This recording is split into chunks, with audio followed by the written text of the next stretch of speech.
En avril 2023, j'ai été réaffectée parce que depuis plusieurs mois, je n'avais obtenu aucun résultat dans mon devoir textuel. La dirigeante a dit que mon calibre était médiocre et que je n'étais pas faite pour les devoirs textuels. Et elle allait donc me faire remettre des lettres aux frères et sœurs. Quand j'ai entendu cela, mon cœur s'est mis à battre la chamade et je me suis dit, en disant cela, la dirigeante me place dans la catégorie des gens de calibre médiocre et je n'aurai plus jamais la chance de faire à nouveau un devoir textuel. Puis, j'ai pensé à devoir remettre des lettres aux frères et sœurs et mon cœur s'est davantage serré. J'avais l'impression que ce n'était qu'un travail subalterne et qu'il ne revêtait aucune importance. Je me suis dit, seules les personnes ayant une éducation et une profondeur intellectuelle peuvent accomplir un devoir textuel. Et ce devoir implique également une entrée dans la vie et requiert une bonne compréhension de la vérité. C'est un devoir relativement digne. Maintenant que j'ai été réaffectée au devoir des affaires générales, que penseront de moi les frères et sœurs qui m'entourent? Certes, mon importance dans leur cœur ne sera plus la même qu'avant. Mon calibre est médiocre et je ne peux donc pas faire le devoir d'une dirigeante ou d'une ouvrière. Et je ne suis pas non plus douée avec les mots. Je ne suis donc pas apte au travail d'évangélisation ou à l'abreuvement des nouveaux venus. Donc, à partir de maintenant, il semble que je vais être cantonnée aux devoirs liés aux affaires générales. Ces pensées étaient comme un coup de poignard dans mon cœur.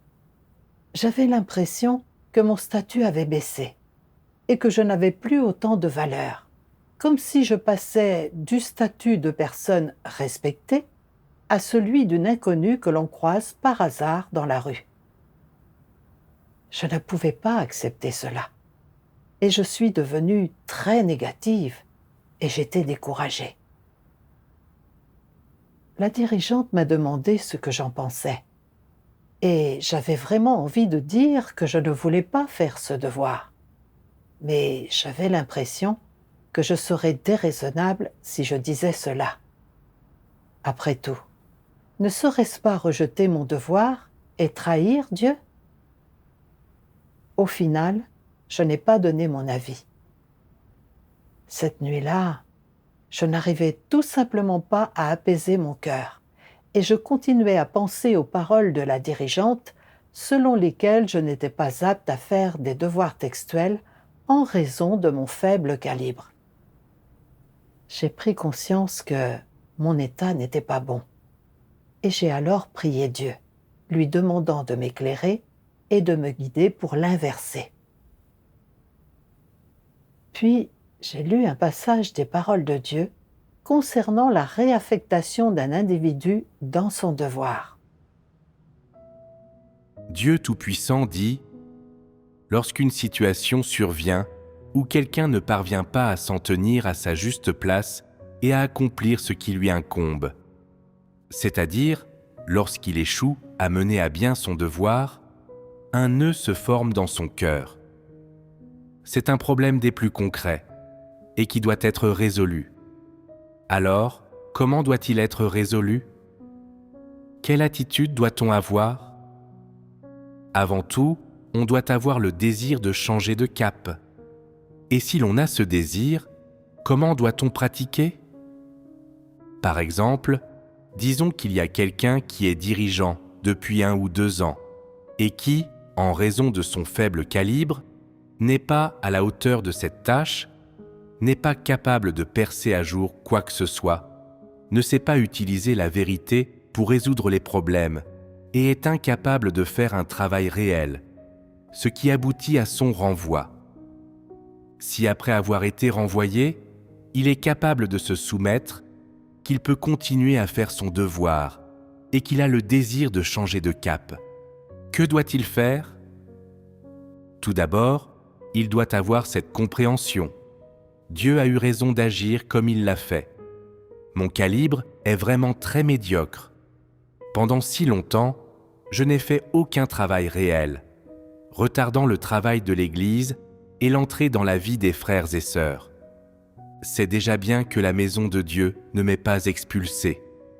J'ai été tellement éhonté, en m'accrochant à ce poste tout ce temps, tout en continuant à penser que je faisais un excellent travail. Je suis vraiment totalement dénué de raison. S'il peut se haïr et éprouver des remords dans son cœur, n'est-ce pas une manifestation du désir de changer de cap ? S'il est capable de dire cela, cela signifie qu'il a ce désir. Supposons qu'il dise ceci dans son cœur.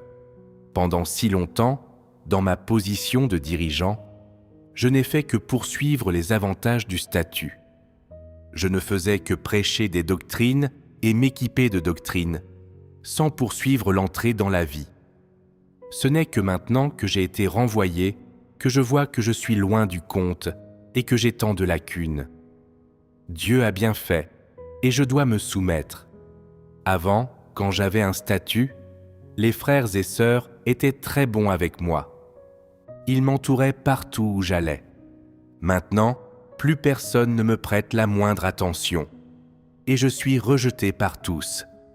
Je le mérite, c'est la rétribution que je dois recevoir.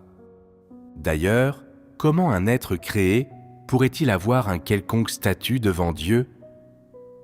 Peu importe à quel point le statut de quelqu'un est élevé, ce n'est ni son issue ni sa destination. En me confiant ce mandat, Dieu n'a pas l'intention que je mette en avant mon statut ni que j'y prenne plaisir, mais que je fasse mon devoir. Je dois faire tout ce dont je suis capable. Je dois avoir une attitude de soumission envers la souveraineté de Dieu et les arrangements de la maison de Dieu. Bien qu'il soit difficile de se soumettre, je dois le faire. Dieu a raison d'agir comme il le fait, et même si j'avais des milliers ou des dizaines de milliers de raisons, aucune d'elles ne serait la vérité. Se soumettre à Dieu, c'est la vérité. Ce sont là précisément les manifestations du fait de changer de cap. Si une personne les possède, comment Dieu l'évaluera-t-il ? Dieu dira que c'est un individu doté de conscience et de raison. Cette évaluation est-elle élevée ? Elle n'est pas très élevée. Il a juste de la conscience et de la raison. Il n'a pas encore atteint la norme pour être rendu parfait par Dieu. Mais en ce qui concerne ce genre de personnes, c'est déjà quelque chose qui mérite d'être valorisé. Être capable de se soumettre est rare et précieux. Ensuite, quant au mode de poursuite de la personne, pour que Dieu change son point de vue sur elle, cela dépend du chemin qu'elle choisit. Après avoir lu les paroles de Dieu, j'ai pris conscience que je devais avoir une attitude repentante concernant la réaffectation de mon devoir. Quelle que soit la raison ou les choses que je ne pouvais pas comprendre, je devais faire abstraction de moi-même, accepter et me soumettre d'abord, reconnaître mes problèmes et ressentir du regret et de la culpabilité pour ne pas avoir fait mon devoir correctement. Je n'avais obtenu aucun résultat dans mon devoir textuel et j'avais retardé le travail pendant longtemps. Je devais donc accepter cette réaffectation correspondante. Peu importe ce que l'Église a arrangé pour moi ou la façon dont elle m'a traité, je ne devrais pas avoir mes propres préférences et je devrais accepter et obéir. C'est ce que signifie être raisonnable. Mais non seulement je n'éprouvais aucun regret ni ne me sentais redevable pour avoir manqué à mon devoir et retardé le travail de l'Église, mais je me complaisais également dans mes émotions de découragement et de résistance, parce que j'avais l'impression d'avoir perdu ma réputation et mon statut. Je manquais vraiment de raison. Après avoir reconnu ces choses, même si j'ai pu adapter quelque peu mon état d'esprit, j'étais parfois encore inquiète de la façon dont les frères et sœurs pourraient me voir. Et chaque fois que je pensais à ces choses, je me sentais très contrariée. Je gardais toujours une lueur d'espoir dans mon cœur et je me suis dit, peut-être que la dirigeante me donnera une autre chance de faire à nouveau un devoir textuel. De cette façon, je pourrais regagner ma fierté. Mais ensuite, j'ai pensé, les résultats de mon devoir sont clairs pour tous. Si j'ai le droit de faire à nouveau des devoirs textuels, ne vais-je pas simplement continuer à retarder le travail de l'Église? Prenant conscience que mon état n'était pas vraiment inversé, j'ai prié Dieu. Oh Dieu, je sais que c'est juste que j'ai été réaffectée dans mes devoirs, mais je me sens toujours très contrariée. Je continue à penser que m'occuper des devoirs liés aux affaires générales est inférieur, et je me soucie toujours beaucoup de ce que les autres pensent de moi. Oh Dieu, je ne peux tout simplement pas me soumettre et je suis toujours concentrée sur ma réputation et mon statut. C'est mon tempérament corrompu, mais je suis prête à chercher la vérité pour résoudre ce problème. S'il te plaît, guide-moi pour inverser mon état incorrect. Après avoir prié, je me suis rappelé un passage des paroles de Dieu et j'ai trouvé ce passage à lire. Dieu Tout-Puissant dit « L'attachement des antéchrists à leur réputation et à leur statut va au-delà de celui des gens ordinaires, et cela fait partie de leur tempérament essence. Ce n'est ni un intérêt temporaire, ni l'effet transitoire de leur environnement. C'est quelque chose dans leur vie, leurs os, et c'est donc leur essence. C'est-à-dire que dans tout ce que font les antéchrists, leur première considération est leur propre réputation et leur propre statut, rien d'autre. Pour les antéchrists, la réputation et le statut sont leur vie, ainsi que le but qu'ils poursuivent tout au long de leur vie. Dans tout ce qu'ils font, leur première considération est la suivante. Qu'adviendra-t-il de mon statut et de ma réputation? Est-ce que faire cela me donnera une bonne réputation? Cela élèvera-t-il mon statut dans l'esprit des gens? C'est la première chose à laquelle ils pensent, ce qui est une preuve suffisante qu'ils ont le tempérament et l'essence des antéchrists. Et c'est seulement à cause de cela qu'ils considèrent les choses de cette façon. On peut dire que pour les antéchrists, la réputation et le statut ne sont pas une exigence supplémentaire quelconque, encore moins des choses qui sont externes à eux et dont ils pourraient se passer. Cela fait partie de la nature des antéchrists. C'est dans leurs os, dans leur sang, et c'est inné. Les antéchrists ne sont pas indifférents à la question de savoir s'ils possèdent réputation et statut. Telle n'est pas leur attitude. Alors, quelle est leur attitude?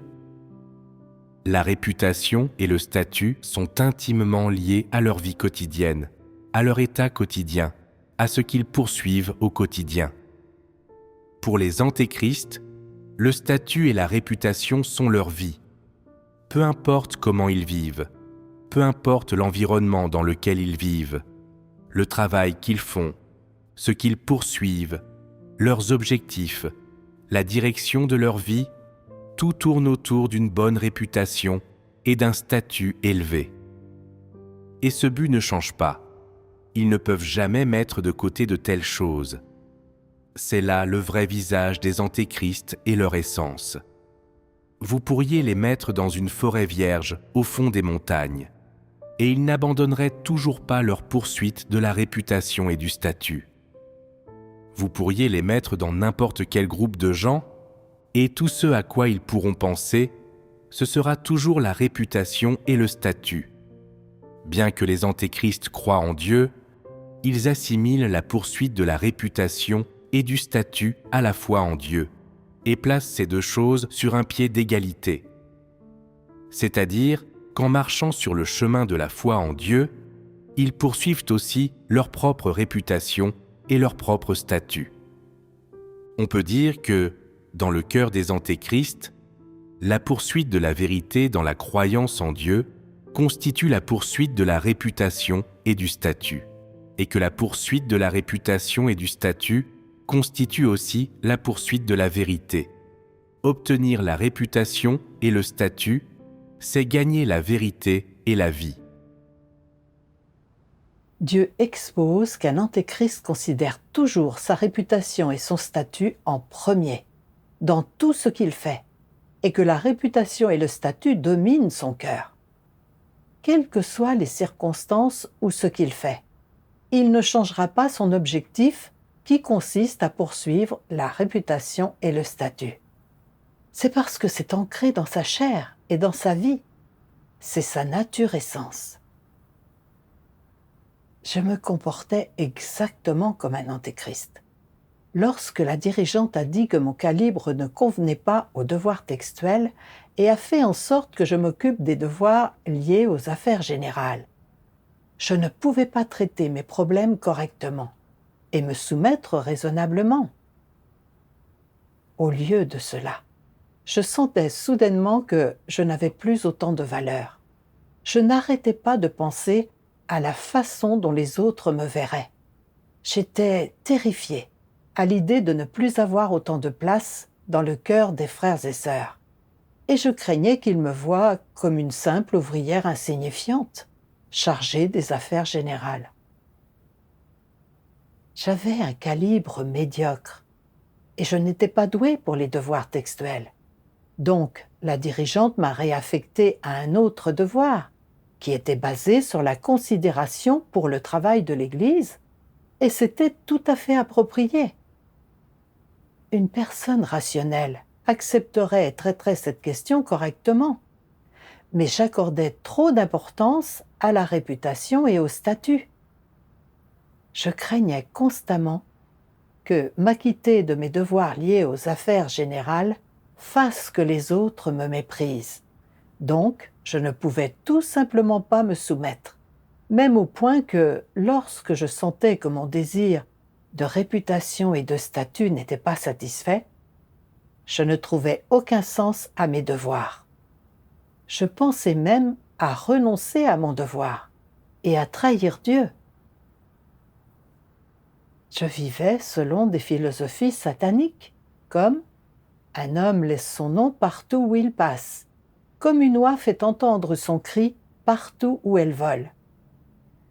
Et vivre comme un héros parmi les hommes et mourir comme un esprit vaillant parmi les fantômes. Je croyais que, dans la vie, une personne doit surpasser les autres et s'en faire admirer, et c'est seulement alors que la vie aurait de la gloire et de la valeur. Depuis ma rencontre avec Dieu, j'avais toujours voulu occuper une position élevée dans l'Église et être très appréciée par mes frères et sœurs. Dans mes devoirs, j'ai souvent révélé mon tempérament corrompu à poursuivre la réputation et le statut. Et même si j'avais lu de nombreuses paroles de Dieu à ce sujet, je continuais à poursuivre obstinément la réputation et le statut. Ces poisons sataniques étaient devenus si profondément enracinés en moi. Si je continuais à poursuivre la réputation et le statut sans changer, je resterais dans cet état de découragement. Et à la fin, j'abandonnerais sans aucun doute Dieu, car mes désirs de réputation et de statut n'étaient pas satisfaits. Je devais me rebeller contre moi-même et arrêter de poursuivre la réputation et le statut. Un jour, la dirigeante m'a demandé de remettre des lettres aux frères et sœurs. Dans mon cœur, j'ai de nouveau pensé. Ce devoir consiste simplement à faire des courses. Je n'ai pas pu m'empêcher de pousser un profond soupir pour libérer mes sentiments d'oppression.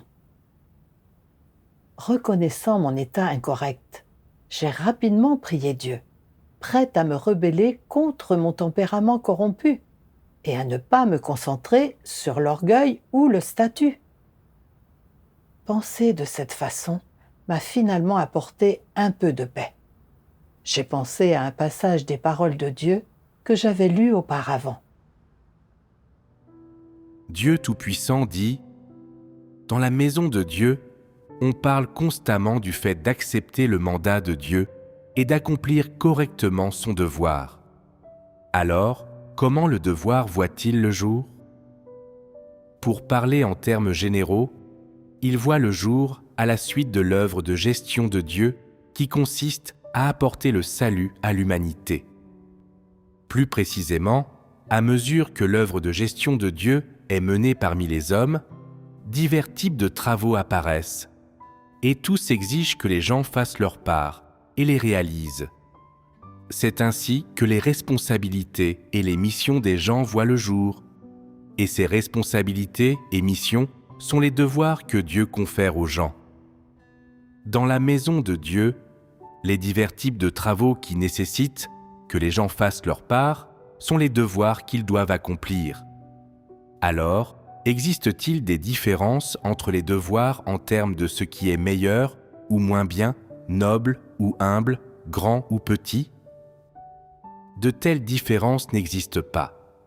Tant que quelque chose a à voir avec l'œuvre de gestion de Dieu est une exigence du travail de sa maison et est nécessaire à la diffusion de l'évangile de Dieu, alors c'est le devoir d'une personne. C'est l'origine et la définition du devoir. Ainsi, si l'on compare ce devoir à ta mission mondaine, lequel est le plus important ? Mon devoir. Pourquoi ? Le devoir est ce que Dieu exige que tu fasses. C'est ce qu'il t'a confié. C'est une des raisons. L'autre raison principale est que lorsque tu acceptes ton devoir dans la maison de Dieu et que tu acceptes le mandat de Dieu, tu deviens concerné par l'œuvre de gestion de Dieu. Dans la maison de Dieu, chaque fois que l'on t'assigne quelque chose à faire, que ce soit un travail difficile ou fatigant, ou que tu aimes le faire ou non, c'est ton devoir. Si tu peux considérer cela comme une commission et une responsabilité que Dieu t'a confiée, et si tu peux l'accomplir de tout ton cœur et de toute ta force, alors on peut dire que le travail que tu fais, le devoir que tu accomplis, est pertinent pour l'œuvre du salut de l'homme par Dieu. Si tu peux sérieusement et sincèrement accepter la commission que Dieu t'a donnée, comment te considérera-t-il ? Il te considérera comme un membre de sa maison. Est-ce une bénédiction ou un malheur ? C'est une grande bénédiction. Grâce aux paroles de Dieu, j'ai compris que le même travail ou la même tâche a une nature différente dans le monde des non-croyants et dans la maison de Dieu. Chaque devoir dans la maison de Dieu découle du plan de gestion de Dieu pour sauver l'humanité et des besoins du travail de l'Église. Et il n'y a pas de distinction de rang, ni de différence en termes de meilleur ou de pire, de noble ou de bas. Aussi insignifiante qu'une tâche puisse paraître, elle reste un devoir que l'on doit accomplir. Mais j'ai divisé les devoirs en rangs, et je me suis servi des devoirs pour classer le statut et les positions des personnes. Je pensais qu'être une dirigeante ou une ouvrière, ou faire des devoirs textuels, étaient des tâches intellectuelles liées à l'entrée dans la vie, et que l'exécution de ces devoirs était digne, glorieuse, de grande classe, et donnait de l'importance à une personne. Entre-temps, je considérais les devoirs liés aux affaires générales comme des devoirs périphériques de l'Église, et que ces devoirs n'impliquaient que du travail manuel, et n'avaient que peu d'importance, et que ceux qui les accomplissaient étaient des subalternes, et d'un niveau inférieur à ceux qui faisaient d'autres devoirs. Juger les choses de cette façon n'était pas conforme à la vérité. Dans la maison de Dieu, chacun fait son devoir pour contribuer par ses efforts à la diffusion du travail d'évangélisation. Comme les pièces d'une machine, Chaque composant joue son propre rôle et est indispensable à l'ensemble. Les devoirs liés aux affaires générales que j'effectuais étaient également nécessaires au travail de l'Église.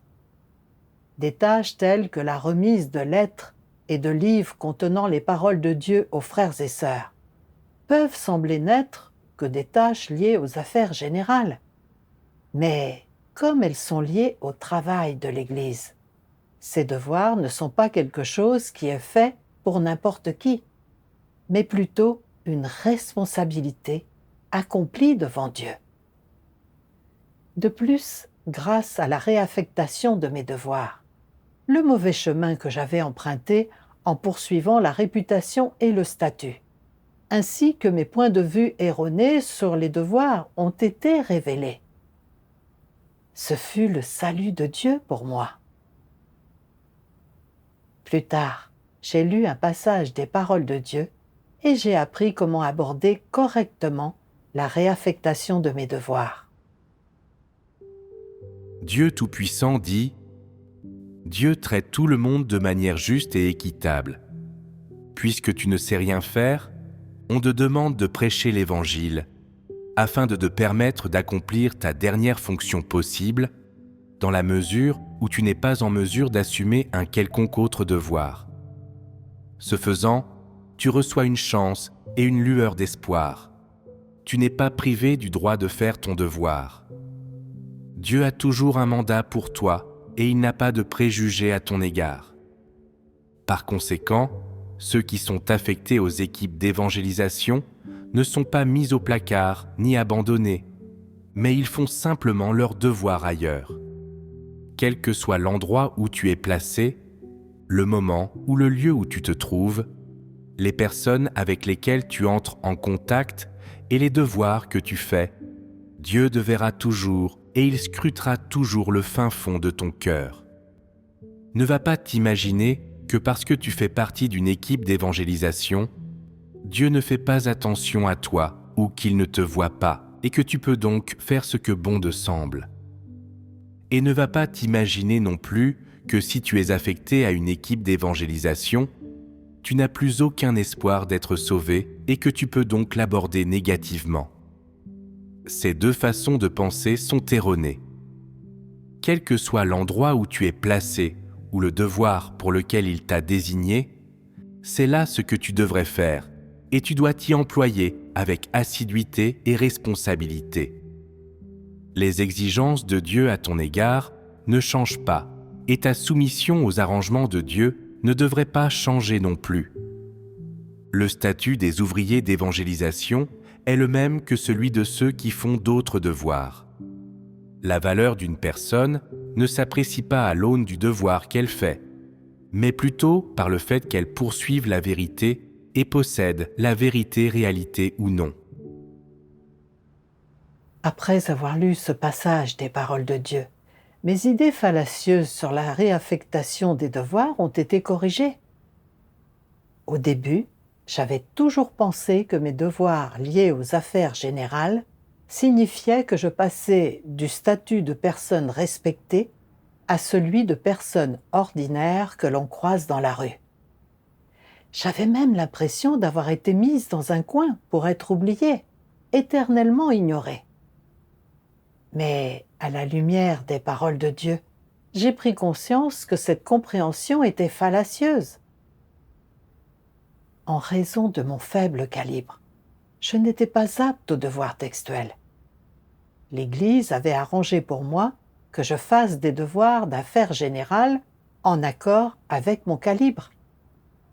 Ainsi, j'ai eu l'occasion de faire un devoir au mieux de mes capacités et de jouer mon rôle. En prenant conscience de cela, je me suis sentie vraiment coupable. Je n'avais aucune compétence particulière et je ne pouvais pas faire d'autres devoirs. Mais la Maison de Dieu m'avait quand même assigné un devoir dans toute la mesure du possible, me donnant une chance de salut. Mais comment avais-je perçu cela? J'avais vu cette réaffectation de devoirs comme une façon de me rabaisser et de me mettre à l'écart. Ma compréhension était si absurde, et je ne savais pas ce qui était bon pour moi. Plus j'y pensais, plus je me sentais redevable envers Dieu. Je pensais que je devais faire mon devoir correctement, conformément aux exigences et aux principes du travail liés aux affaires générales. Considérer cela comme un mandat de Dieu, et que je devais accomplir correctement ce devoir pour ne pas décevoir les intentions minutieuses de Dieu. J'ai pensé aux paroles de Dieu. Les fonctions ne sont pas les mêmes. Il y a un seul corps. Chacun d'entre vous devrait faire son devoir et chacun d'entre vous devrait être à sa place et faire de son mieux. Pour chaque étincelle, il devrait y avoir un éclair de lumière.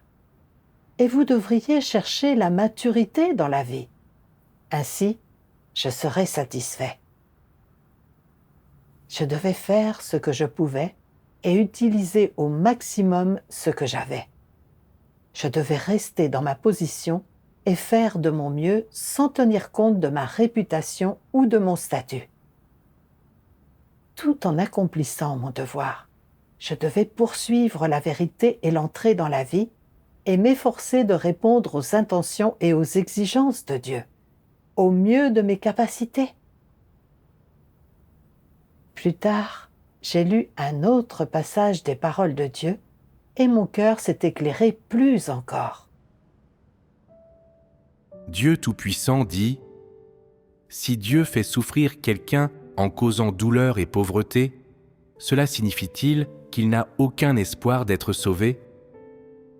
S'il a une valeur inférieure et une position sociale inférieure, Dieu ne le sauvera-t-il pas ? S'il a un statut inférieur dans la société, a-t-il un statut inférieur aux yeux de Dieu ? Pas nécessairement. De quoi cela dépend-il ? Cela dépend du chemin que cette personne emprunte, de sa poursuite et de son attitude envers la vérité et Dieu. Si le statut social de quelqu'un est très bas, sa famille est très pauvre et son niveau d'instruction bas, mais s'il croit en Dieu de façon terre à terre et s'il aime la vérité et les choses positives, alors, aux yeux de Dieu, sa valeur est-elle élevée ou faible, noble ou vile ? Il est précieux. En adoptant ce point de vue, de quoi dépend la valeur d'une personne, qu'elle soit élevée ou basse, noble ou inférieure ? Cela dépend de la façon dont Dieu te voit. Si Dieu te voit comme quelqu'un qui poursuit la vérité, alors tu as de la valeur et tu es précieux. Tu es un vase précieux.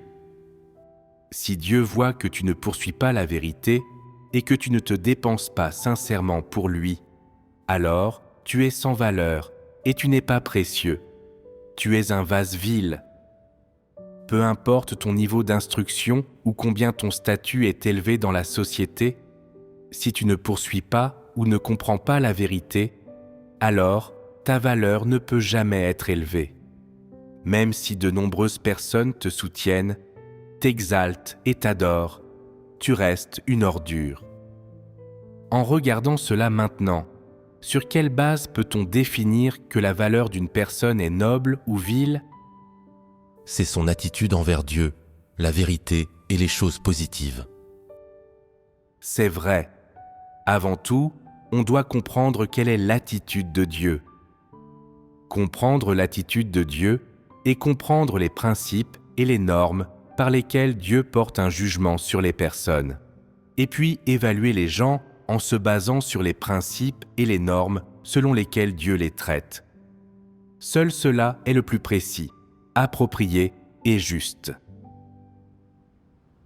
Grâce aux paroles de Dieu, j'ai compris que Dieu ne mesure pas la valeur d'un individu à son statut social apparent, ni au devoir qu'il fait, mais à son attitude envers la vérité et envers Dieu. Ceux qui aiment et poursuivent la vérité, quel que soit le devoir qu'ils font ou s'ils sont admirés par les autres, ont de la valeur aux yeux de Dieu. Mais quant à ceux qui ne poursuivent pas la vérité, même si leurs devoirs les font paraître glorieux et importants, et font qu'ils sont admirés par beaucoup, ils resteront bas et sans valeur aux yeux de Dieu. Dieu non seulement méprise ces gens, mais les déteste et les abhorre également. En prenant conscience de ces choses, mon cœur s'est senti lumineux et apaisé.